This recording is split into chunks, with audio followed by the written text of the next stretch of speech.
August स्वातंत्र्य दिनानिमित्त आजी माजी सैनिकच झेंडावंदन करणार, सरकारचा मोठा निर्णय। येणाऱ्या 15 ऑगस्ट 2025 रोजी सर्व शाळा महाविद्यालयामध्ये तसेच सरकारी कार्यालयामध्ये आजी माजी सैनिकांद्वारे झेंडावंदन करण्याचा महत्त्वपूर्ण निर्णय सरकारनं घेतलेला आहे। भारताच्या स्वातंत्र्यानंतर प्रथम सरकारने एक मोठा निर्णय घेतला असून येणाऱ्या 15 ऑगस्ट रोजी सर्व जिल्हा परिषद शाळा, सरकारी शाळा, कॉलेजमध्ये आजी माजी सैनिक यांच्याच हस्ते ध्वजारोहण करण्यात येणार आहे। गावातील आजी माजी सैनिकच सरकारी शाळेमध्ये झेंडा फडकवणार व या मुलांना स्वतःचे अनुभवपर मार्गदर्शन करणार आहेत।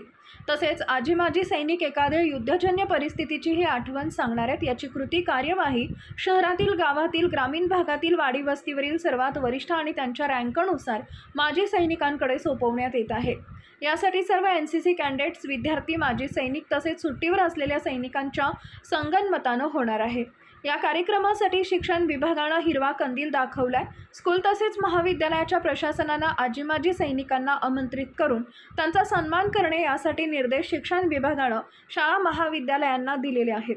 शिक्षण विभागाचं म्हणणं आहे की आजी माजी सैनिकांना सन्मान देणं हा मुख्य हेतू आहे। कार्यक्रमांमध्ये भारतीय सेनेविषयी माहिती हे सैनिक विद्यार्थ्यांना देतील।